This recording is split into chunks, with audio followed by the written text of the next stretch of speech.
Lounge میں خاموشی ایسی تھی جیسے دیواروں نے بھی سانس روک رکھی ہو۔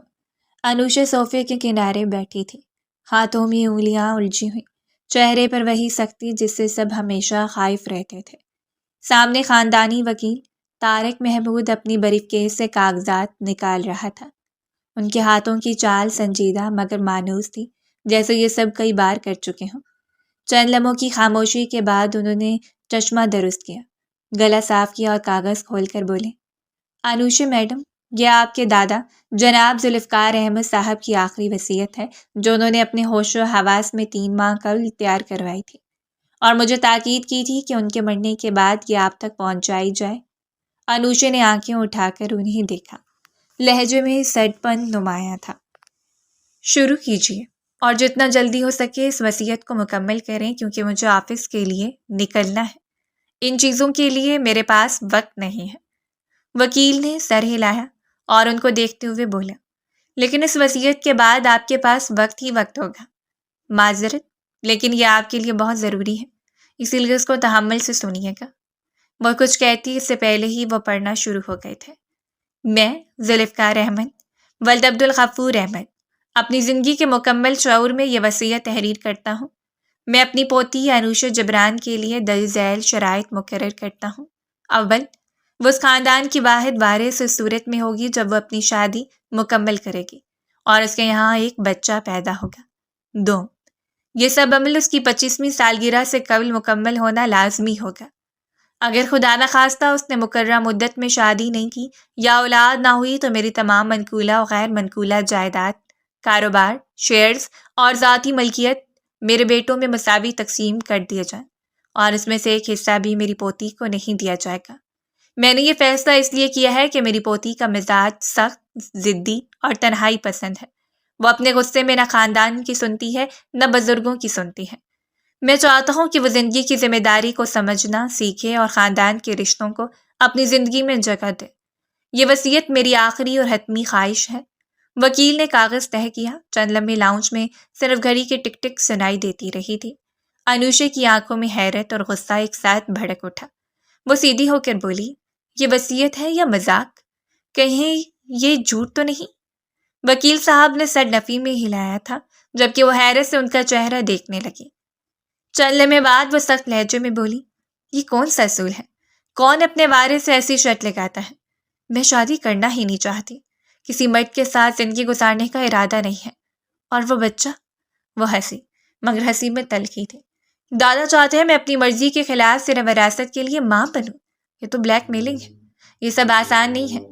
یہ امپائر، یہ کاروبار سب میرا ہے۔ میں نے بہت محنت کر کے اپنا مقام اس عمر میں یہاں تک حاصل کیا ہے۔ میرے باپ نے اپنی جان لگا دی اور داجان چاہتے ہیں کہ اگر میں ان کے اصولوں کے مطابق نہیں چلی تو میری جائیداد اور میرے باپ کی جائیداد ان کے نکمے بیٹوں کے حوالے کر دی جائے۔ یہ کہاں کا انصاف ہے؟ وہ بیٹے جو باپ کے انتقال پر نہیں پہنچے، ان کی آخری رسومات انہوں نے اپنے ہاتھوں سے ادا نہیں کی، ان کو وہ جائیداد دینا چاہتے ہیں۔ یہ کہاں کا قانون ہے؟ وکیل صاحب نے آہستہ سے سانس بھرے۔ انوشا میڈم، میں صرف پیغام پہنچانے والا ہوں۔ وصیت قانونی طور پر درست ہے۔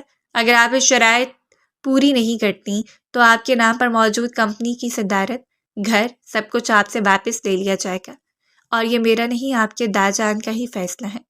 ہم مجبور ہیں۔ وہ چند لمحے خاموش رہی تھی اور پھر ان کو دیکھتے ہوئے بولی، اور اگر میں عدالت چلی جاؤں، اپیل درج کروں کہ یہ سب انہوں نے جذبات میں آ کر کیا ہے، تب کیا ہوگا؟ وکیل صاحب اس کو دیکھتے ہوئے بولے، تو مقدمہ بہت لمبا چلے گا اور امکان یہی ہے کہ فیصلہ وصیت کے مطابق ہی آئے گا کیونکہ جناب ذوالفقار صاحب نے اپنی وصیت میں واضح طور پر طبی گواہی شامل کر رکھی ہے کہ وہ اس وقت مکمل ہوش و حواس میں تھے۔ اسی لیے آپ چاروں طرف سے مجبور ہیں، یا تو اپنی ضد چھوڑیں یا پھر کاروبار، جائیداد اور اپنا رتبہ چھوڑ دیں۔ انوشا نے کرسی کے بازو پر مٹھیاں بھینچ لی، آنکھیں سرخ ہونے لگیں۔ مجھے ہمیشہ کنٹرول کرنے کی کوشش کی گئی ہے، بچپن سے، اور اب مرنے کے بعد بھی وہ یہی کر رہے ہیں۔ وکیل صاحب نے نظریں نیچی کر لی۔ میں سمجھ سکتا ہوں مگر قانون سمجھوتا نہیں کرتا۔ آپ کے دادا نے کاروبار کی چابیاں، پراپرٹی کے تمام حقوق سب ایک ٹرسٹ میں منتقل کر دی ہیں جس کا کنٹرول تبھی آپ کو مل سکتا ہے جب آپ ان شرائط پر عمل کریں گے۔ ورنہ مجبوراً یہ سب ہمیں آپ کے چاچو اور تایا کے حوالے کرنا ہوگا، اور اگر میں انکار کر دوں تو؟ اس کی آواز اب مدھم مگر لرزتی ہوئی تھی۔ بات وہی ہے میڈم، ہر صورت میں سب کچھ خود بخود ان کے بیٹوں کے نام منتقل ہو جائے گا۔ آپ کے والد سمیت تینوں ورثہ میں اس میں برابر کے شریک ہوں گے۔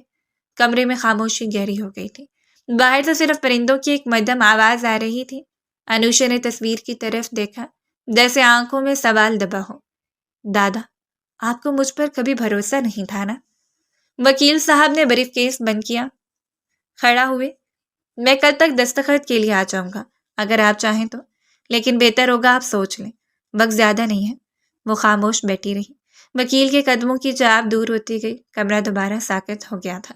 انوشا نے ہاتھ بڑھا کر دادا کی تصویر سیدھی کی۔ اس کے ہونٹوں پر ایک پھیکی مسکراہٹ آئی، درد میں لپٹی ہوئی۔ آپ نے ہمیشہ میرے غصے سے تنگی محسوس کی، اب دیکھنا یہی غصہ آپ کی شہد کو توڑے گا، یا مجھے۔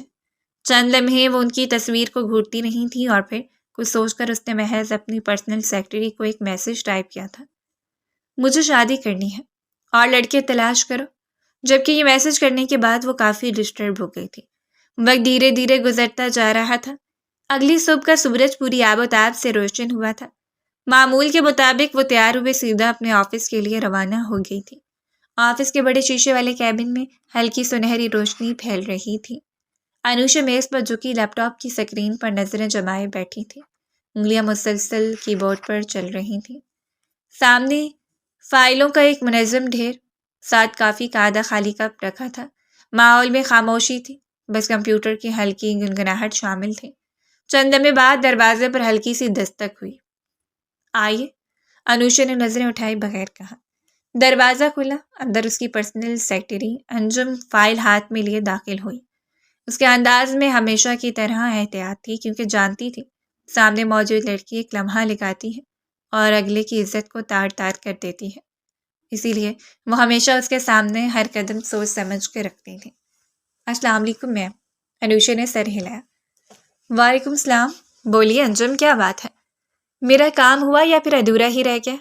ابھی بھی اس کے ہاتھ کی بورڈ پر ہی چل رہے تھے۔ انجم چند قدم آگے بڑھی، مؤدب لہجے میں بولی، میم اگر اجازت ہو تو میں بات کرنا چاہتی ہوں۔ کام ہو گیا ہے۔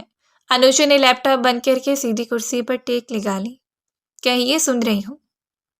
اس کی نگاہیں انجم کے ہاتھ میں موجود فائل پر ہی تھیں۔ وہ اپنی زندگی کا فیصلہ اتنی جلد بازی میں کرے گی، اس نے کبھی تصور بھی نہیں کیا تھا۔ انجم نے فائل کھولی، چند تصاویر میز پر رکھیں۔ میم، آپ کے کہنے پر میں نے وہ 4 پروفائلز دیکھ لیے تھے۔ یہ وہی لڑکے ہیں جو آپ کے مزاج کے مطابق ہو سکتے ہیں۔ سب لوگ اپنے کام میں مصروف رہنے والے ہیں، حد سے زیادہ خود مختار اور غیر ضروری باتوں سے دور۔ لیکن وہ تھوڑا رک کر بولی، ان سے ملے بغیر فیصلہ مناسب نہیں ہوگا۔ میں نے سوچا آپ چاہیں تو ایک ڈنر رکھ لیتے ہیں، غیر رسمی سا، کیونکہ جس طرح کا اکثر ہمیں پروفائل دکھایا جاتا ہے اس کے پیچھے تو چوری کہانی چھپی ہوتی ہے۔ اسی لیے میں چاہوں گی آپ ایک دفعہ ضرور ان سے ملاقات کریں۔ انوشا نے پہلی بار دلچسپی سے چہرہ جھکایا۔ تصویریں دکھاؤ۔ انجم نے 4 تصویریں سیدھی کر کے میز پر پھیلا دی۔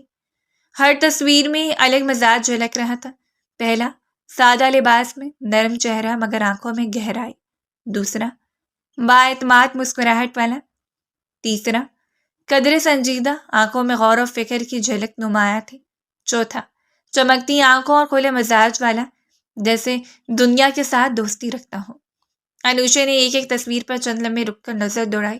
چہرے پر کوئی خاص تاثر نہیں تھا، مگر دلچسپی چھپی نہیں رہ سکی تھی۔ سب ٹھیک لگ رہے ہیں، دیکھنے میں تو کافی بہتر ہیں، میرے ساتھ اچھے لگیں گے۔ وہ آہستہ بولی، خیر تفصیل دو اور کسی بھی قسم کی غلطی نہیں کرنا، یہ میری زندگی کا سوال ہے۔ انجم نے سر ہلایا تھا اور پہلی تصویر پر انگلی رکھ کر بولی، اس کا نام علی فیاض ہے، عمر 27 سال، ماسٹر ان بزنس ایڈمنسٹریشن، ایک انویسٹمنٹ فرم میں کام کرتے ہیں، کم گو ذمہ دار، فیملی بھی بہت اچھی ہے اور شادی کی خواہش مند بھی ہے۔ آپ ان کے ساتھ مزاجن اچھی رہیں گی۔ اور یہ دوسرے سعد خان ہیں، 28 سال، انجینئر، مزاج متوازن، بات چیت میں اعتماد زیادہ ہے، ان کے ساتھ ہو سکتا ہے آپ کے مزاج نہ ملیں، کیونکہ آپ اپنے سامنے کسی کو بولنے کی اجازت نہیں دیتے اور یہ خاموش رہنا پسند نہیں کرتے۔ تیسرا، زرار احمد، عمر 30، ایک ادبی جریدے کے ایڈیٹر، طبیعت سنجیدہ مگر پڑھا لکھا ذوق ہے. یہ کافی شوخ مزاج معلوم ہوتا ہے. شادی کے خواہش مند ہیں اور بہت ہی بہترین شخصیت کے حامل ہیں. عورتوں کی عزت کرنا جانتے ہیں. کبھی بھی کسی خاتون کو بے عزت نہیں کرتے. چوتھا فہد شجاع، عمر 25 سال، آرکیٹیکٹ، نرم لہجہ مگر خود مختار سوچ کا مالک. ان کی کم عمر ہے لیکن کم عمری میں ہی انہوں نے کافی تجربہ حاصل کیا ہے. آپ ان کے بارے میں بھی سوچ سکتی ہیں. انوشا نے ہاتھ سے ایک تصویر اٹھائی، زرار احمد کی. کچھ لمحے تصویر کو دیکھتی رہی جیسے کسی خیال میں کھو گئی ہو. یہ والا. مجھے میری زندگی میں ایک ایسا ہی انسان چاہیے جو خواتین کی عزت کرنا جانتا ہو، اعلیٰ ذوق رکھتا ہو، جس کے ساتھ زندگی گزارنا مشکل نہ لگے. انجم کو سوچ کر فوراً بولی، زرار احمد، آپ چاہتی ہیں انہی کے ساتھ ڈنر فکس کر دوں؟ وہ تھوڑا حیران ہوئی تھی. ان کی پرسنالٹی کے حساب سے وہ کہیں سے بھی ایک دوسرے کے ساتھ بہتر نہیں لگ سکتے تھے، مگر انوشا جبران ہمیشہ وہی کام کرتی تھی جو سب سے انوکھے ہوں. وہ سر ہاں میں ہلا کر بولی، ہاں، رات 8 بجے نیو پام ریسٹورینٹ میں. پرائیویٹ روم بک کروا دینا، میں سکون سے بات کرنا چاہتی ہوں. انجم نے نوٹ بک میں جلدی سے لکھا، جی میم، لیکن اگر اجازت ہو تو ایک بات بتا دوں. انوشا نے ہلکا سا ابرو اٹھایا. کیا؟ زرار احمد کافی اصول پسند آدمی ہے. شراب نہیں پیتے، فضول باتوں میں دلچسپی نہیں رکھتے، تھوڑے روایتی بھی ہیں. شاید پہلی ملاقات میں کچھ فاصلہ رکھیں. انوشا کی ہونٹوں پر ہلکی سی مسکراہٹ آئی. مجھے یہی چاہیے. ایسے لوگ زیادہ دلچسپ ہوتے ہیں، فاصلہ رکھ کر بات کرنے والے، کیونکہ مجھ میں اپنی زندگی میں ایک ایسا انسان چاہیے جو فاصلہ ہی رکھے، بلا وجہ میرے سپیس میں داخل نہ ہو. انجم نے سر ہلایا. ٹھیک ہے میم، میں آج ان سے رابطہ کر لوں گی. انوشا واپس فائل بند کرتے بولی، اور ہاں، باقی تینوں کو بھی ریکارڈ میں رکھو، شاید بعد میں ضرورت پڑ جائے. میں صرف ایک ہی شخص سے ملاقات نہیں کروں گی، میں چاروں سے ملنا چاہتی ہوں، اور پھر ان چاروں کا موازنہ کر کے شادی کروں گی. انجم نے آہستہ سر جھکایا. جی میم، پھر احترام سے پیچھے ہٹی اور دروازے کی طرف بڑھ گئی تھی. دروازہ بند ہوا تو کمرے میں پھر وہی خاموشی لوٹ آئی. انوشا نے زرار احمد کی تصویر دوبارہ میز پر رکھی. تصویر میں ایک سنجیدہ شخص ہلکی مسکراہٹ کے ساتھ موجود تھا، جیسے کسی راز سے واقف ہو. وہ تصویر دیکھ کر بولی، دادا کی وصیت تو شاید یوں ہی پوری ہونی ہے. پھر اس نے تصویر الٹی رکھی، لیپ ٹاپ دوبارہ کھولا اور کام بھی ڈوب گئی، مگر اس بار انگلیوں کی رفتار کو سست تھی، جیسے ذہن کہیں اور مصروف ہو. دوسری جانب لاؤنج میں خوب اندھیرا تھا، صرف باہر سے آتی ہوا کی ہلکی سرسراہٹ سنائی دے رہی تھی. جیسے ہی دروازہ کھلا، اندر روشنیوں کا جال پھیل گیا تھا. سفید چھت پر لٹکے فانوس کے نیچے سب کچھ چمک اٹھا. مہدی سکندر داخل ہوا، اونچا چوڑا شانہ، مضبوط جسامت اور چہرے پر ایک خاموش اعتماد. ہلکی داڑھی کے نیچے مسکراہٹ کی لکیر ابھری ہوئی تھی. اس کے قدموں کی چاپ قالین پر مدھم مگر ٹھہری ہوئی تھی. سامنے صوفے پر عبدالرحمن سکندر بیٹھے تھے. سفید شلوار قمیض، آنکھوں میں سختی مگر چہرے پر وجد کی تھی، تھکن نمایاں تھی. مہدی ان کو دیکھ کر مسکرایا تھا اور ان کے قریب جا کر نرمی سے بولا، دادا، میں نے کہا تھا آپ آرام کر لیجیے، جو بھی بات کرنی ہے صبح کر لیں گے. عبدالرحمن سکندر نے سر اٹھایا، آواز بھاری مگر قابو میں تھی. مجھے ابھی کے ابھی تم سے بات کرنی ہے، بیٹھو. مہدی خاموشی سے صوفے پر ان کے برابر بیٹھ گیا تھا. فرمائیے، کیا بات ہے؟ یہ بتاؤ، تم دراصل کرنا کیا چاہتے ہو؟ دادا، میں نے سب بتایا تو ہے. نہیں، زبانی سنی باتیں نہیں، تفصیل سے بتاؤ. تمہارے دماغ میں چل کیا رہا ہے؟ مجھے تمہاری باتیں بالکل سمجھ نہیں آتی ہیں. مہدی نے ہلکی سانس لی، جیسے خود کو قابو میں رکھ رہا ہوں. دادا، میں چاہتا ہوں نیچے کے ورک شاپ لیول پر جا کر کام دیکھو. ہمارے میکینکس کیا کہہ رہے ہیں، ان کی تربیت کیسی ہے، کون ایماندار ہے کون نہیں. جب تک میں خود وہاں نہیں جاؤں گا مجھے سچ پتہ نہیں چلے گا. عبدالرحمن نے بروئے چڑھائیں. تو تمہارا مطلب یہ ہے کہ سکندر گروپ کا پریزیڈنٹ اب میکینک بن کر ورک شاپ میں جا بیٹھے گا؟ تم پاگل ہو گئے ہو، کیا چل رہا ہے تمہارے دماغ میں؟ مہدی کے چہرے پر مسکراہٹ پھیلی مگر لہجہ سنجیدہ تھا. دادا، میں وہی بننا چاہتا ہوں جس کا میں انجینئر ہوں. اگر میری جڑیں ورک شاپ میں ہیں تو میں اوپر بیٹھ کے ان سے آنکھ کیسے چڑا سکتا ہوں؟ دادا کا لہجہ قدرے سخت ہوا تھا. سکندر خان کا اکلوتا وارث اب چکنائی میں لتھڑا مکینک بنے گا. تمہیں اندازہ بھی ہے تم کیا سوچ رہے ہو؟ لوگ کیا کہیں گے؟ اگر کسی کو پتہ چل گیا تو اپنے خاندان کی کوئی بیٹی دینا بھی پسند نہیں کرے گا. مہدی دھیرے سے مسکرایا. مجھے لوگوں کی نہیں، نظام کی فکر ہے. ہم اوپر بیٹھ کر فیصلہ کرتے ہیں، مگر نیچے کام کرنے والے ہاتھ اگر کمزور ہوں تو سارا ڈھانچہ گر جاتا ہے، اور میں یہ غلطی نہیں کرنا چاہتا۔ عبدالرحمن صاحب کچھ دیر خاموش رہے تھے اور پھر اس کو دیکھتے ہوئے بولے، باتیں تو بڑی کر رہے ہو، مگر یہ اصول سکندر خاندان میں نہیں چلے ہیں۔ تمہارے باپ نے بھی کبھی ورک شاپ کا رخ نہیں کیا، صرف منصوبے سنبھالے۔ تم کیوں سب بدلنے پر تلے ہو؟ مہدی سیدھا ہو کر بولا، کیونکہ اب زمانہ بدل گیا ہے دادا، وہ وقت چلا گیا ہے جب عہدہ محض نام سے چلتا تھا، اب کام دکھانا پڑتا ہے۔ عبدالرحمن نے گہری سانس لی۔ اتنے بڑے انجینئر، اتنی بڑی کمپنی کے مالک، اور تمہیں مکینک بننے کا شوق چڑھا ہے؟ تمہیں اپنے عہدے کی عزت کا احساس نہیں ہے؟ مہدی نرمی سے بولا، احساس ہے، اسی لیے تو جا رہا ہوں۔ میں اپنے عہدے کی بنیاد مضبوط کرنا چاہتا ہوں۔ اوپر بیٹھا رہوں گا تو صرف کاغذوں میں ہی جانچ کر سکوں گا، لیکن نیچے جاؤں گا تو سمجھ سکوں گا کہ اصل خرابی کہاں ہے۔ دادا کی آنکھوں میں ہلکی نمی سی تیر گئی تھی، شاید فخر اور غصے کے بیچ کوئی جذبہ اٹکا ہوا تھا۔ تمہارے اصول ہمیشہ نرالے رہے ہیں، کبھی سیدھی راہ نہیں چنتے ہو تم۔ مہدی ہنس پڑا، دادا اگر میں آپ کا پوتا نہ ہوتا تو شاید آپ یہ سب میرا حوصلہ سمجھتے، ضد نہیں۔ اگر تمہارے پاس یہ کاروبار، یہ جائیداد نہ ہوتی تو تم یہی کام کرتے، ہے نا؟ ہاں دادا، میں ایک میکینک ہی ہوتا، ہاتھوں سے کماتا، دماغ سے نہیں۔ لیکن آپ کا شکریہ کہ آپ نے ہمیں اس مقام تک پہنچایا ہے کہ آج ہم اپنی کمپنی کے لیے کچھ کر پا رہے ہیں۔ عبدالرحمن صاحب خاموش ہو گئے تھے، پھر لمحے بھر بعد بولے، نہیں ایسی بات نہیں ہے، مجھے تم پر یقین ہے۔ اگر ہمارا اپنا کاروبار بھی نہ ہوتا تب بھی تم کسی اچھی کمپنی میں اعلیٰ عہدے پر ہوتے، عزت کے ساتھ کماتے۔ تمہیں یہاں سب کچھ وراثت میں ملا ہے، پھر بھی تمہارا دل مطمئن نہیں رہتا ہے۔ پھر سوچو، اگر نہ ملا ہوتا تم کیا کچھ حاصل کر لیتے۔ وہ ہلکا مسکرایا تھا۔ عبدالرحمن نے کچھ دیر اسے دیکھا، پھر گہری سانس بھری تھی۔ ٹھیک ہے، جو تمہارے دل میں ہے کر لو، شاید وقت تمہیں بہتر سمجھا دے، اس طرح تمہیں ایکسپیرینس بھی مل جائے گا۔ مہدی کے چہرے پر شکر کی ایک جھلک آئی تھی۔ میں وعدہ کرتا ہوں دادا، اس خاندان کا نام کبھی نیچا نہیں ہونے دوں گا۔ دادا نے سر جھکایا، ہلکا سا تبسم لبوں پر آیا تھا۔ بس یہ خیال رہے، سکندر نام کمزور ہاتھوں کے لیے نہیں ہوتا ہے۔ تم کمزور نہیں پڑنا۔ لاؤنج میں پھر خاموشی پھیل گئی تھی، صرف روشنی میں بیٹھے دونوں نسلوں کا فرق واضح تھا، ایک روایت کا، دوسرا تجربے کا۔ وقت دھیرے دھیرے گزرتا جا رہا تھا، رات کی سیاہی چاروں جانب پھیل چکی تھی۔ ریسٹورنٹ کی روشنی مدھم اور نیلی تھی، جیسے کسی خواب کی سرحد پر کھڑے ہوں۔ دروازہ کھلا تو ایک لمحے کو ساری نظریں پلٹیں۔ انوشا نے بلو لیڈی پینٹ کوٹ کے بٹن درست کیے، قدموں میں ٹھہراؤ تھا، ایڑیوں کی ہلکی چاپ فرش پر واضح سنائی دے رہی تھی۔ مینیجر فوراً آگے بڑھا اور مسکراتے ہوئے بولا، آئیے میڈم، آپ کی ٹیبل ریزروڈ ہے، آپ کے پارٹنر آ چکے ہیں۔ انوشا نے بس سر ہلایا، چہرے پر وہی خاموشی، سنجیدگی۔ وہ اس کے ساتھ چلتی ہوئی ریسٹورنٹ کے اندرونی حصے میں پہنچی۔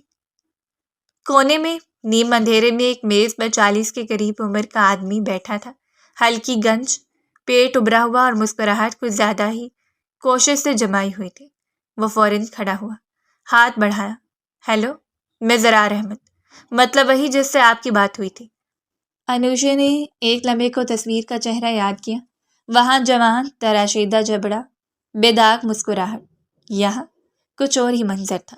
وہ چند لمحے خاموشی سے اسے دیکھتی رہی، چہرے پر کئی رنگ آئے تھے۔ زرار خود ہی ہنستے ہوئے بولا، جی بس وہ تصویر میں تھوڑا 19-20 کا فرق ہے، ورنہ تو میں اصل میں زیادہ ہینڈسم ہوں۔ آپ کو پسند آیا نا؟ انوشا بغیر تاثر کے چہرے سے بولی۔ بیٹھے، خود بھی کرسی پر بیٹھ گئی تھی، نیپکن سیدھی کرتے ہوئے نظریں ہٹا لی تھی۔ ویٹر آیا، اس نے کچھ آرڈر دینے کی کوشش کی، مگر زرار نے ہاتھ اٹھا کر بولا، 1 منٹ بیٹا، پہلے ہم بزنس کا معاملات ڈسکس کر لیں، پھر کھانے کا مزہ لیں گے۔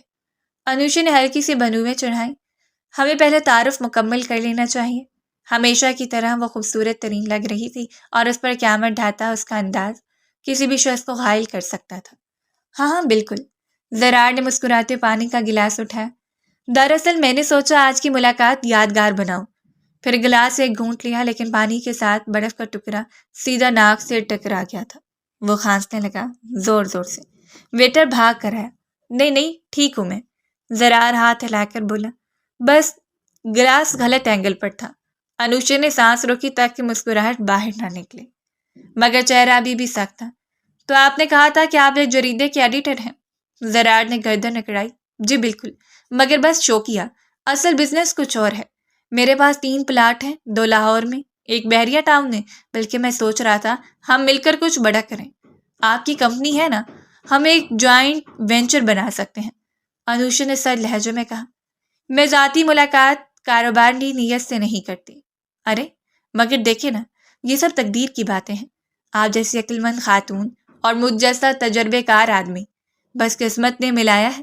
ہم آگے ایک ساتھ مل کر خوب ترقی کر سکتے ہیں۔ پھر وہ جیب سے فون نکال کر تصویریں دکھانے لگا۔ یہ دیکھیں، میری گاڑی نیا ماڈل ہے، یہ والا سوٹ دبئی سے لیا تھا، اور یہ تصویر تھوڑا زاویہ غلط ہے، ورنہ چہرہ کتنا شارپ لگ رہا تھا۔ انوشا کی انگلیاں میز پر ہلکے سے بجنے لگیں۔ آپ تصویروں میں بہت دلچسپی رکھتے ہیں۔ بس شوق ہے، اصل میں لوگ مجھے کہتے ہیں میں تھوڑا فیشن فری واکنگ سٹائل رکھتا ہوں۔ آپ سمجھ سکتی ہیں نا؟ وہ اتنا زور سے ہنسا کہ قریبی میز کے لوگ پلٹ کر دیکھنے لگے تھے، جبکہ وہ حیرت سے اس نمونے کو دیکھ رہی تھی۔ وہ مزید بولا، اور ہاں، میں سوچ رہا تھا اگر سب ٹھیک رہا تو میں آپ کے برانڈ کا ایمبیسیڈر بن سکتا ہوں۔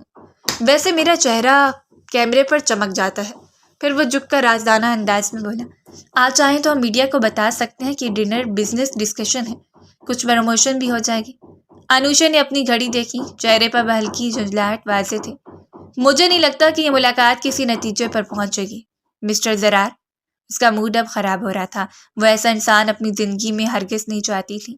لالچی لوگوں سے اسے سخت نفرت تھی۔ اوہ، آپ ناراض لگ رہے ہیں۔ چلیے ایسا کریں، میں ڈیزرٹ آرڈر کرتا ہوں۔ چاکلیٹ موس، یا آپ کو آئس کریم پسند ہے؟ وہ اشارے سے ویٹر کو بلانے لگا۔ انوشا اٹھ کھڑی ہوئی۔ شکریہ، مگر میرا وقت ضائع کرنا مہنگا ہے۔ آپ کھانا جاری رکھ سکتے ہیں۔ ارے ایسے کیسے جا سکتی ہیں آپ؟ ابھی تو میں نے اپنا ویژن بتایا ہی نہیں۔ وہ ہلکے سے مسکرائی، مگر آنکھوں میں خفگی تھی۔ آپ کا ویژن واضح ہے، پیسہ، تصویریں اور خود پسندی، اور میں ایسے انسان کے ساتھ اپنا آپ برباد نہیں کر سکتی۔ یہ کہہ کر اس نے اپنا پرس اٹھایا، کرسی پیچھے دھکیلی اور بنا پلٹے ریسٹورنٹ سے باہر نکل گئی تھی۔ پیچھے وہ میز پر اکیلا رہ گیا تھا، چمچ سے برف کے ٹکڑے کو گھماتے ہوئے خود سے بڑبڑایا، عجیب عورت ہے، ہنسے مزاح بالکل نہیں۔ ویٹر نے چپ چاپ سر جھکایا اور پلیٹ اٹھا لی۔ وقت دھیرے دھیرے گزرتا جا رہا تھا۔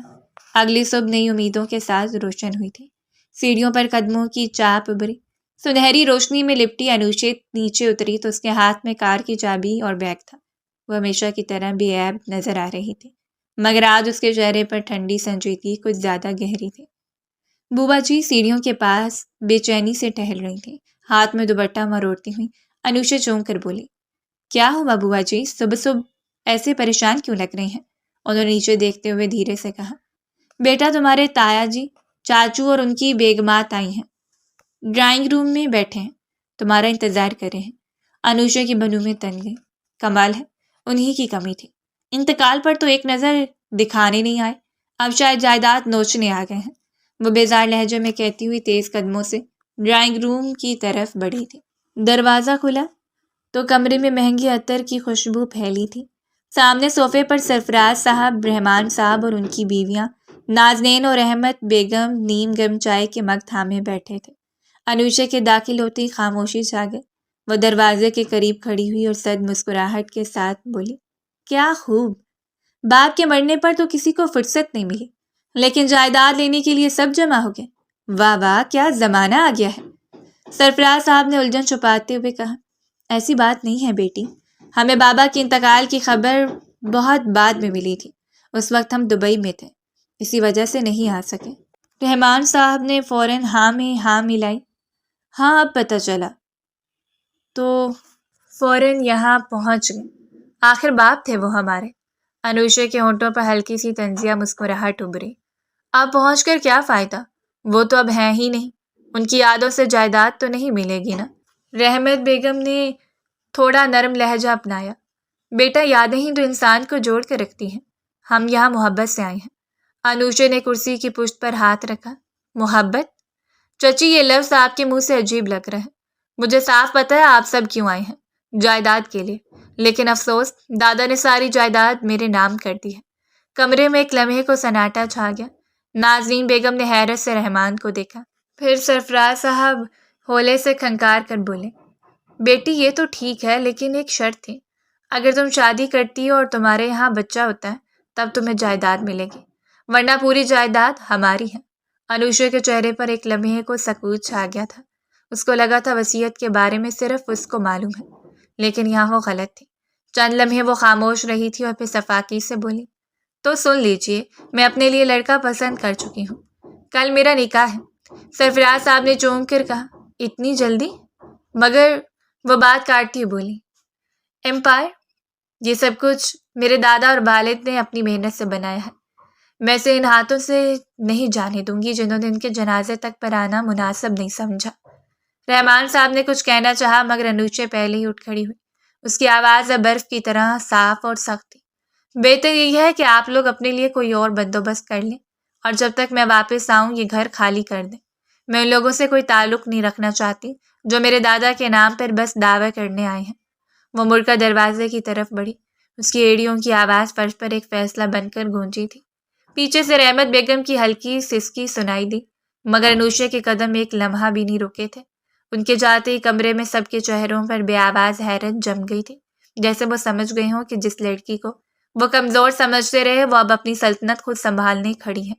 لیکن دوسری طرف وہ اب کافی پریشان ہو گئی تھی کیونکہ اسے اندازہ تھا یہ لوگ جائیداد کے لیے اتنے پاگل ہو چکے ہیں کہ جان لینے سے بھی گریز نہیں کریں گے۔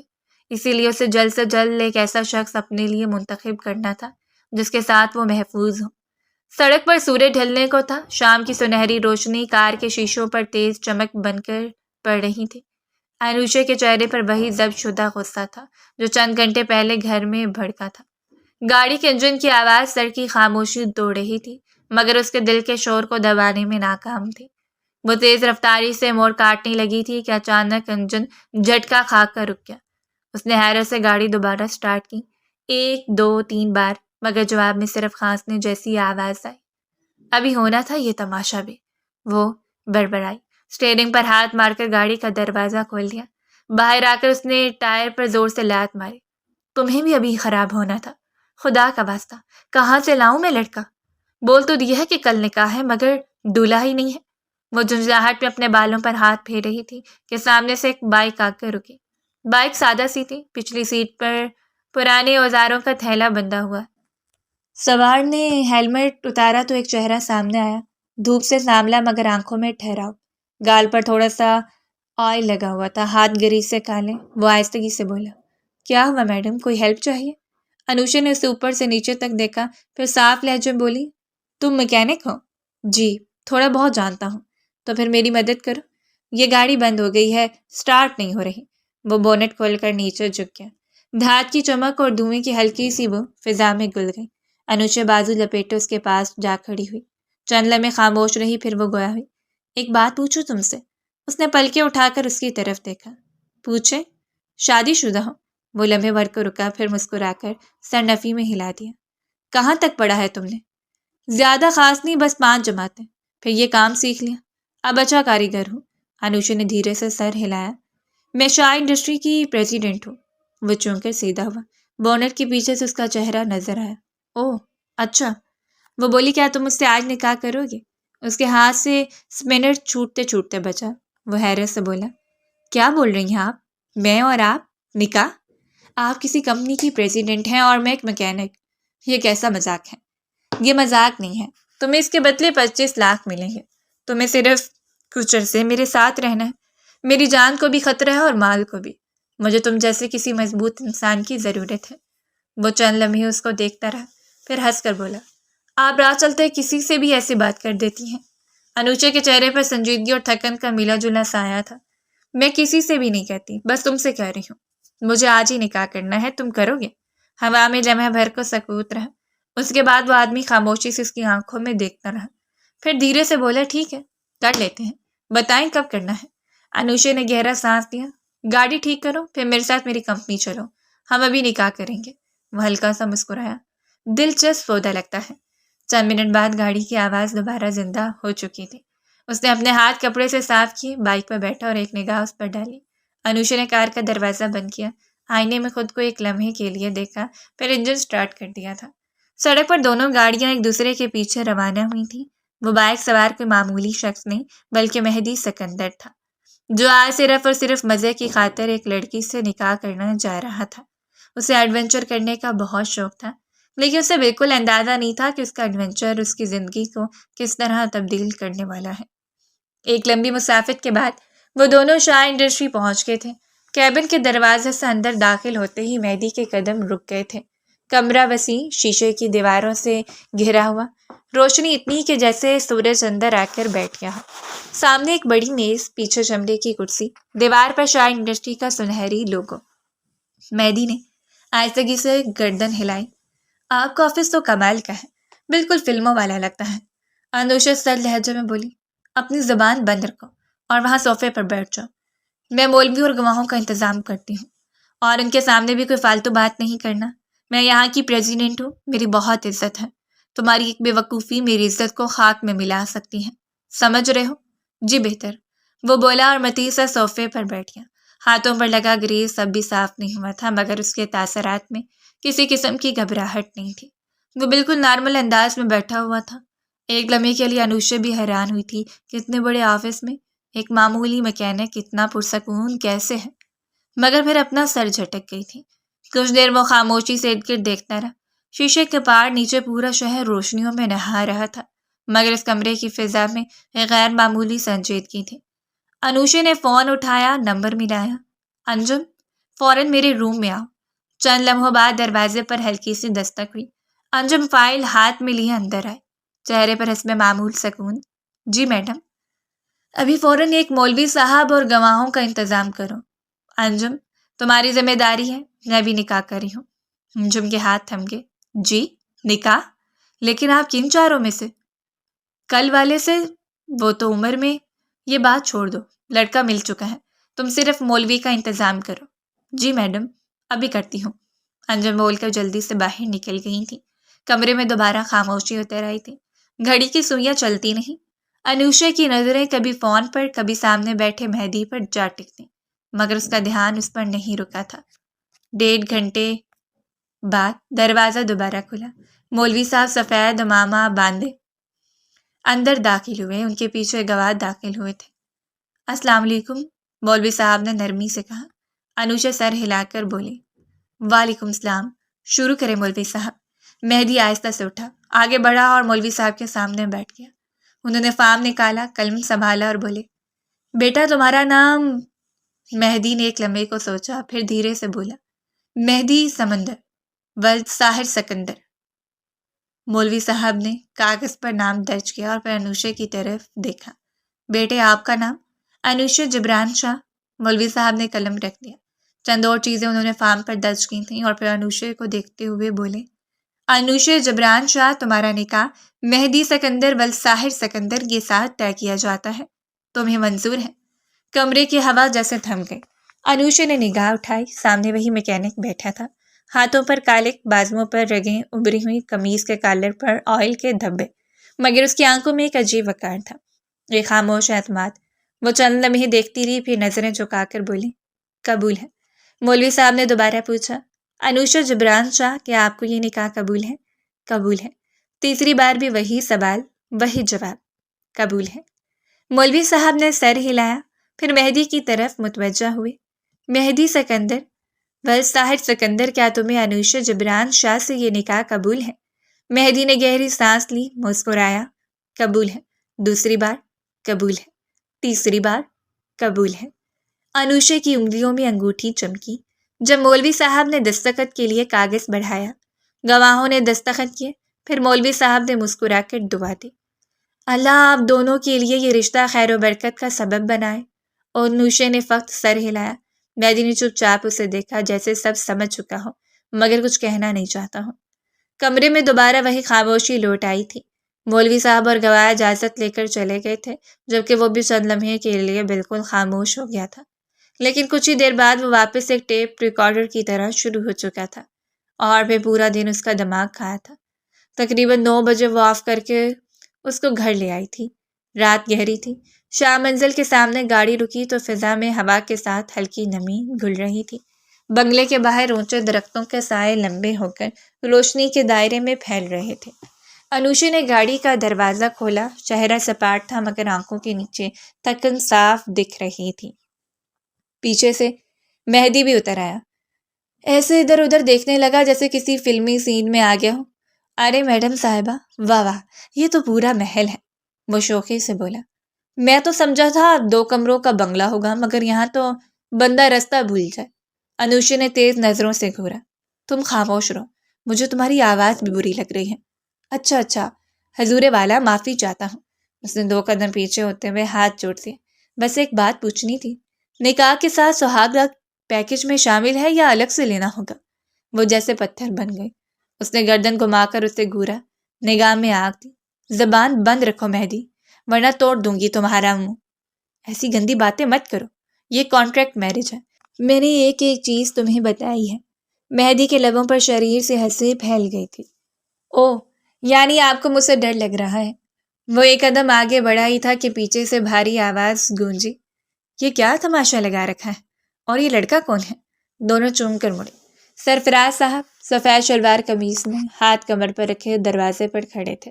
انوشے کے چہرے کا رنگ ایک لمحے کے لیے اڑ گیا تھا. مہدی مگر ذرا بھی نہیں گھبرایا تھا. ہلکا سا شانہ سیدھا کیا اور انوشے کے گرد بازو لپیٹ کر مسکراتے ہوئے بولا، جی شوہر ہوں ان کا، اور آپ کی تعریف. انوشے کا دل جیسے سینے میں رک گیا. اس کے بازو سے نکلنے کی کوشش کرتی رہی مگر وہ مضبوطی سے تھامے رہا تھا. سرفراز صاحب کے ماتھے پر بل گہرے ہو گئے تھے. تم نے کہا تھا نکاح کل ہے، اور یہ تو کوئی مکینک لگتا ہے. مہدی فوراً بولا، بالکل صحیح پہچانا آپ نے، گاڑیوں کے دل کا مکینک ہوں، اور آپ کی بھتیجے کے دل کی گاڑی بھی میں نے ہی ٹھیک کی ہے. انوشا بھی دانت پیٹ کر بولی، ہاں میں اسے محبت کرتی ہوں. سوچا کل بھی نکاح ہونا ہے تو آج کیوں نہیں؟ ہم ایک دوسرے کے بغیر نہیں رہ پا رہے تھے. بالکل جانو. مہدی نے موقع غنیمت جان کر اس کے ہاتھ پر ہلکا سا دباؤ ڈالا. اور اب آپ اپنے ڈرائیور صاحب سے کہیں کہ ہمارا راستہ نہیں روکیں. سرفراز صاحب کی آنکھوں میں غصہ بھرک اٹھا تھا. میں ڈرائیور نہیں، اس کا چاچا ہوں. مہدی کے چہرے پر حیرت نما مسکراہٹ ابھری. اوہ اچھا، یہ وہی چاچا ہے نا جو جائیداد اور اپنے کے پلان میں مصروف ہے. واہ جی واہ، سلام ہے آپ کے جذبے کو. سرفراز صاحب دانت پیسنے لگے. بدتمیز لڑکے، اپنے جیسا ہی پسند کیا ہے تم نے. اتنا کہہ کر وہ تیز قدموں سے اندر چلے گئے تھے. دروازہ بند ہونے کی آواز کے ساتھ ہی انوشے نے خود کو چھڑایا. خبردار، جو آئندہ تم نے مجھے ہاتھ لگایا میں تمہارا منہ توڑ دوں گی. مہدی ہنسنے لگا. دونوں ہاتھ اوپر اٹھا کر بولا، ارے جانو، صلح کا پرچم لہرایا جا چکا ہے، اب تو گولی بھی نہیں مارو گی نا؟ چپ رہو. وہ غصے سے چلتے ہوئے اندر پڑ گئی تھی. مہدی پیچھے سے سر کھجاتے ہوئے دھیرے سے بولا، یہی تو مسئلہ ہے، پیار میں بجلی زیادہ اور کرنٹ کنٹرول میں نہیں رہتا. پھر مسکراتے اس کے پیچھے چل پڑا. لیکن کیا بات ہے، شاہ منزل کے فانوس سے زیادہ تمہاری آنکھیں چمک رہی ہیں. وہ کہاں باز آنے والا تھا. انوشے نے مڑ کر گھورا. ایک لفظ اور بولا تو باہر سونے کو ملے گا تمہیں. مہدی کے لبوں پر دبی سی ہنسی تھی. چلو، صحن میں چاندنی تو بہت ہے، رومانٹک ماحول تو بن ہی جائے گا. وہ تھک کر آنکھیں بند کر کے بولے، یا خدا، میں نے کیا مصیبت مول لے لی ہے. اور وہ پیچھے سے معصوم چہرہ بنا کر بولا، بس دعا کرو چاچا جی خواب میں نہ آ جائے. فضا میں خاموشی چھا گئی. صرف جھینگروں کی آواز باقی تھی. لیکن انوشے کے دل میں ایک بات گونج رہی تھی، یہ شخص پاگل ضرور ہے مگر دل کا خالی نہیں ہے. وہ سیدھا اپنے کمرے کی طرف بڑھی تھی جبکہ وہ بھی اس کے ساتھ ساتھ ہی بڑھا تھا. کمرے کا دروازہ کھلا تو ہلکی نیلی روشنی اندر پھیلی ہوئی تھی. ہوا میں ہلکی خوشبو تھی، شاید لائلک یا کوئی مہنگا پرفیوم. نرم کارپٹ، دیوار پر سادہ مگر نفیس پینٹنگ، اور ایک طرف سفید پردے ہلکی ہوا سے لہرا رہے تھے.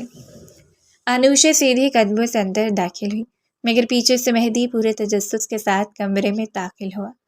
واہ بھائی واہ.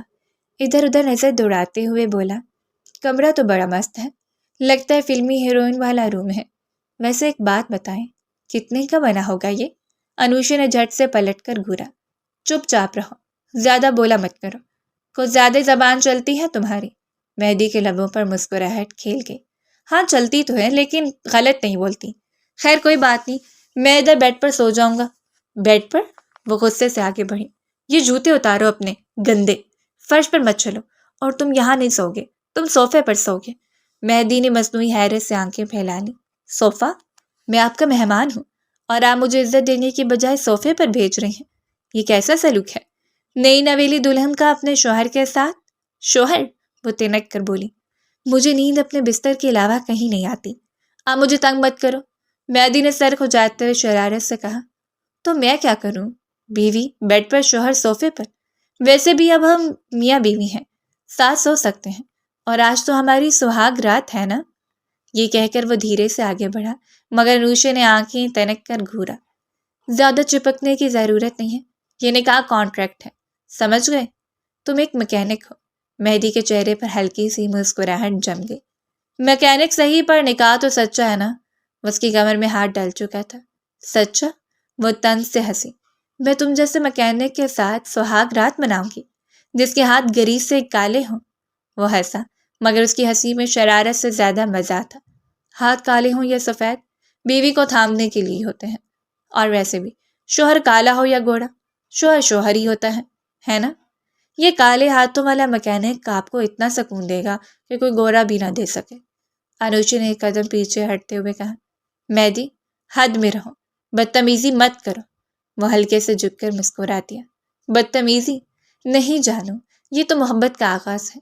یہ کہتی وہ جھٹکے سے بندھے ہوئے بال اس کے کھول گیا تھا اور بے اختیار اس کے بالوں میں ایک لمبی سانس لی تھی جو کہ اس میں ہی سمٹ گئی تھی۔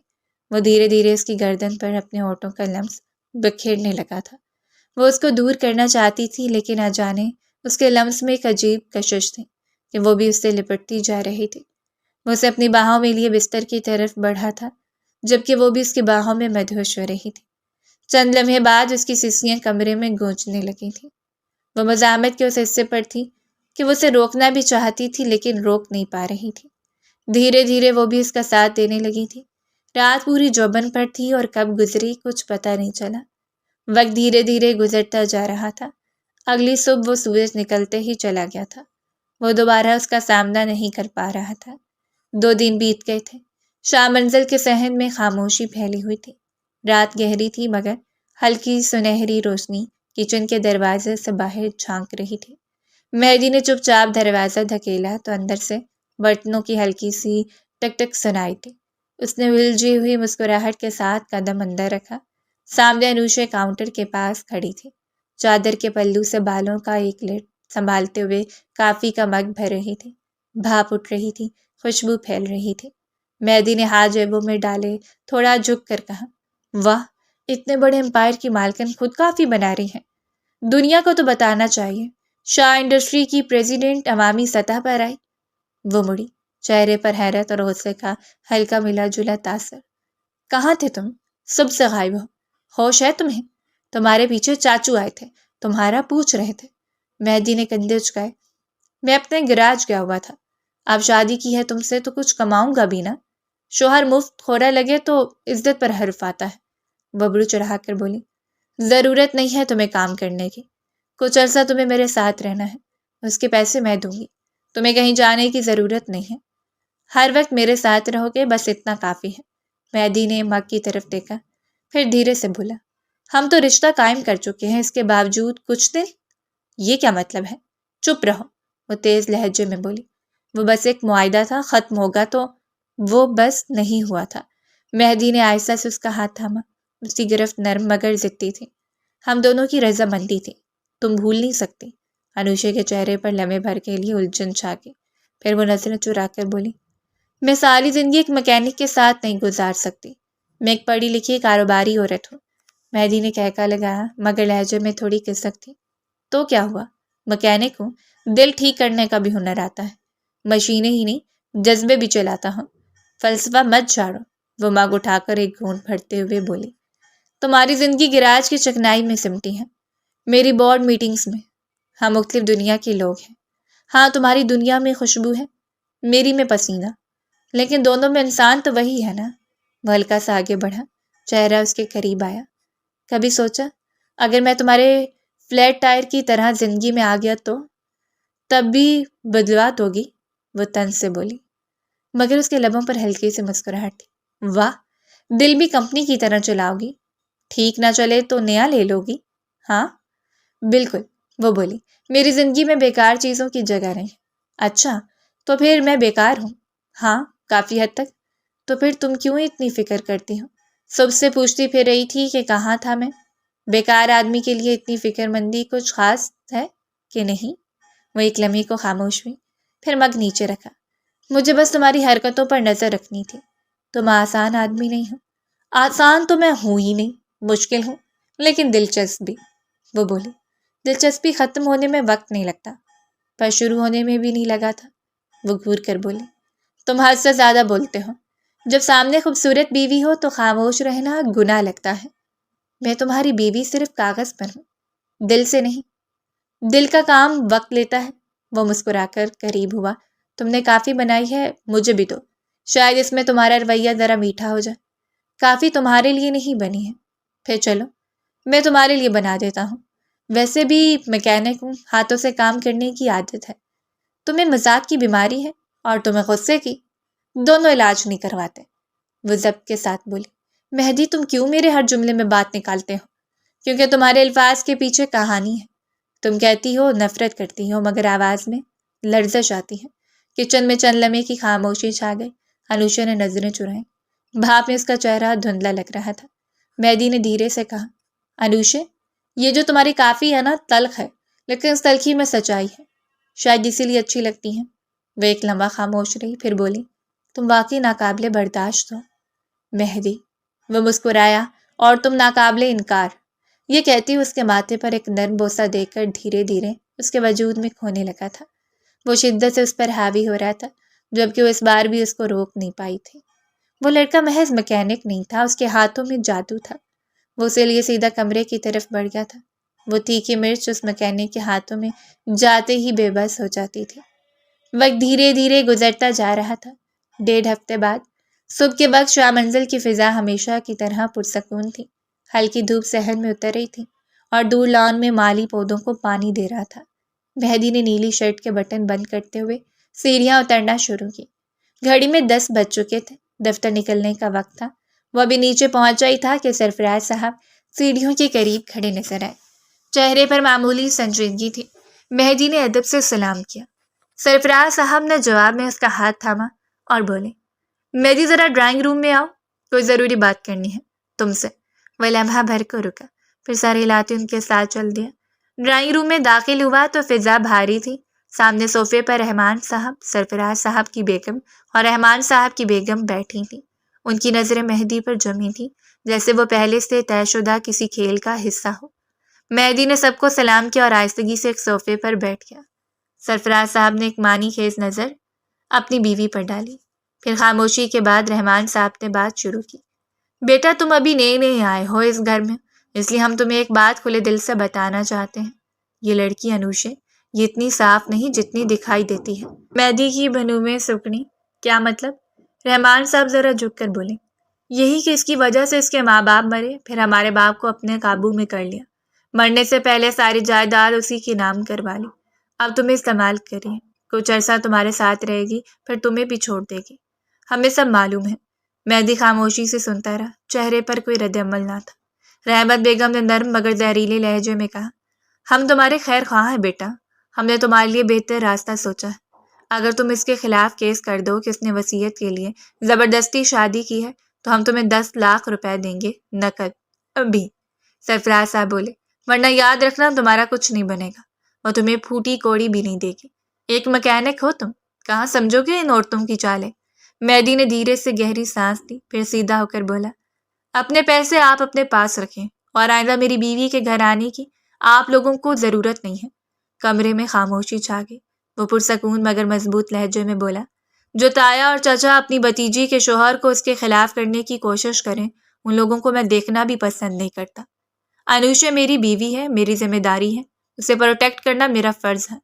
سرفراز صاحب طنزیہ مسکراہٹ کے ساتھ بولے، فرض؟ ایک میکینک فرض نبھائے گا؟ تمہیں کیا پتا عزت کیا ہوتی ہے، دولت کا مطلب کیا ہے؟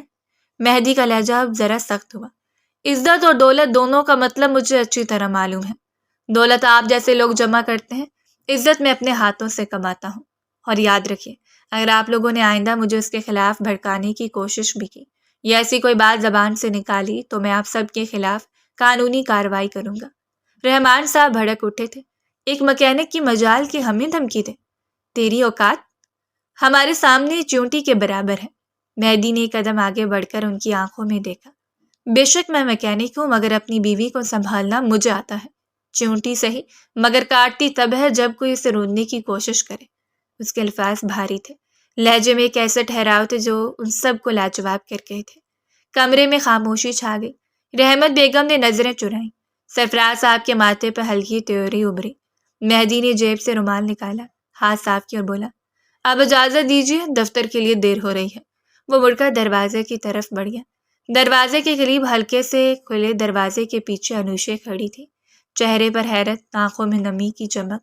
اس کے قدم جیسے زمین میں پیوست ہو گئے تھے۔ مہدی نے اسے دیکھا نہیں، بس ہلکا سا مسکرا کر باہر نکل گیا تھا۔ انوشے نے آہستگی سے دروازہ بند کیا۔ اس کی آنکھوں میں ایک نیا جذبہ جھلک رہا تھا، احترام، سکون اور دل کے کسی کونے میں وہ احساس جسے شاید محبت کہتے ہیں۔ وقت دھیرے دھیرے گزرتا جا رہا تھا۔ پورا دن معمول کے مطابق طے ہو گیا تھا۔ رات کی سیاہی چاروں جانب پھیل چکی تھی۔ انوشے کے کمرے میں ہلکی نیلی روشنی پھیلی ہوئی تھی، پردے آدھے کھلے تھے اور باہر چاند اپنی پوری آب و تاب سے چمک رہا تھا۔ وہ کھڑکی کے پاس کھڑی چاندنی میں بھیگی ہوئی سی لگ رہی تھی، ساکت مگر اندر سے طوفان میں الجھی ہوئی۔ دروازہ ہولے سے کھلا اور خاموشی سے اندر آیا۔ اس کے قدموں کی چاپ نرم تھی، جیسے ڈر رہا ہو کہ کہیں اس کی سوچوں کا سلسلہ نہ ٹوٹ جائے۔ چند لمحے خاموشی چھائی رہی۔ وہ کچھ کہنے ہی والا تھا جب وہ آہستہ سے بولی، مجھے تم سے کچھ پوچھنا ہے۔ اس کی آواز میں لرزش تھی مگر لہجہ مضبوط۔ چھپانے سے پہلے بس ایک بار سچ بتا دو۔ ہمارا نکاح ہو چکا ہے، ایک نئی زندگی شروع کی ہے۔ اب ہم دونوں ایک دوسرے میں انوالو ہو رہے ہیں۔ میں نہ چاہتے ہوئے بھی تمہارے لیے بدل رہی ہوں، تمہارے لیے غصہ ضبط کرتی ہوں، تمہیں چاہنے لگی ہوں۔ تو کیا میں سچ جاننے کی حقدار نہیں ہوں؟ وہ چند لمحے اسے دیکھتا رہا، پھر دھیرے سے بولا، تم بالکل ٹھیک سوچ رہی ہو۔ میں کوئی عام میکینک نہیں، بلکہ سکندر انڈسٹری کا مالک مہدی سکندر ہوں۔ وہ چونکی نہیں، بس آہستہ سے پلٹی۔ چہرے پر ہلکی مسکراہٹ تھی، جیسے بہت پرانا راز کھلنے پر دل کو سکون ملا ہو۔ جس دن تم میری گاڑی ٹھیک کرنے کے لیے رکے تھے، میں اسی دن تمہیں پہچان گئی تھی۔ ہم بزنس کی دنیا کے لوگ ہیں، ایک دوسرے کو تو جانتے ہی ہیں۔ وہ لمحے بھر کے لیے خاموش رہا، پھر ہلکا سا ہنسا۔ تو پھر تم چپ کیوں رہی؟ کیوں نہیں بتایا کہ تم جانتی ہو میں کون ہوں؟ وہ نظریں نیچے کیے بولی، بس چاہتی تھی تم خود سچ بتاؤ۔ کچھ باتیں خود سے نکلیں تو ان کی اہمیت زیادہ ہوتی ہیں۔ پھر تھوڑا ٹھہری۔ ویسے تھینک یو۔ وہ الجھا، تھینک یو کس بات کا؟ وہ کھڑکی سے ہٹ کر اس کے قریب آئی۔ چاندنی اب دونوں کے چہروں پر اتر رہی تھی۔ صبح جس طرح تم نے میرے حق میں بات کی، میرے سامنے لالچ کو خود پر حاوی نہیں ہونے دیا۔ تم جانتے ہو آج کل لوگ محبت سے پہلے حساب لگاتے ہیں، لیکن تم نے ثابت کیا کہ تمہارے لیے رشتے کاغذ کے نہیں دل کے ہوتے ہیں۔ ویسے بھی تم جیسے بڑے معروف انسان کے لیے 10 لاکھ کیا معنی رکھتے ہیں، مگر تم نے پھر بھی میری عزت، میرا مان رکھا۔ وہ خاموشی سے اسے دیکھتا رہا، پھر دھیرے سے بولا، پیسہ کبھی کسی انسان کی قدر نہیں طے کر سکتا۔ تمہارا ساتھ، تمہاری آنکھوں میں سچ، بس وہی اصل دولت ہے۔ وہ مسکرا دی۔ اور تم اب بھی اتنے فلسفی کیوں ہو؟ میں تو سمجھی تھی بڑے بزنس مین تھوڑے سخت مزاج ہوتے ہیں۔ وہ ہنسا، ہو بھی جاتا اگر تم نہ ہوتی۔ تم نے مجھے یاد دلایا کہ زندگی صرف جیتنے کا نام نہیں، جینے کا بھی ہے۔ وہ ایک قدم آگے بڑھی، اور تم نے مجھے سکھایا کہ پیار کمزور نہیں کرتا، مضبوط بناتا ہے۔ وہ آہستہ سے اس کے قریب آیا۔ تو پھر کیا یہ مان لیا جائے کہ مس انوشا سکندر اب مسز مہدی سکندر بننے کے لیے پوری طرح راضی ہے؟ وہ ہلکے طنز سے بولی، ہاں، مگر کانٹریکٹ کی شرطیں اب ختم، اب دل کی بات چلے گی۔ وہ مسکرایا، ایک قدم اور قریب آیا، دل کی بات؟ تو پھر دل کی زبان میں ایک بات کہتے دو۔ اس نے سر جھکایا اور اگلے ہی لمحے وہ اس کے قریب آ گیا، نرمی سے اس کے ماتھے پر بوسہ دیا۔ میری زندگی کی سب سے بڑی کمائی تم ہو۔ کمرے میں خاموشی چھا گئی تھی، بس چاند کی روشنی دونوں پر نچھاور ہو رہی تھی۔ وہ اس کے کندھے سے لگی آنکھیں بند کر لیں۔ باہر کہیں سے ہوا کا ہلکا جھونکا آیا، پردے ہلے اور چاندنی ان دونوں کے چہروں پر ٹک گئی تھی، جیسے آسمان نے بھی ان کے سکون پر مہر لگا دی ہو۔ یہ اختتام نہیں تھا، بس ایک نئی شروعات تھی، سچائی، عزت اور محبت کی بنیاد پر۔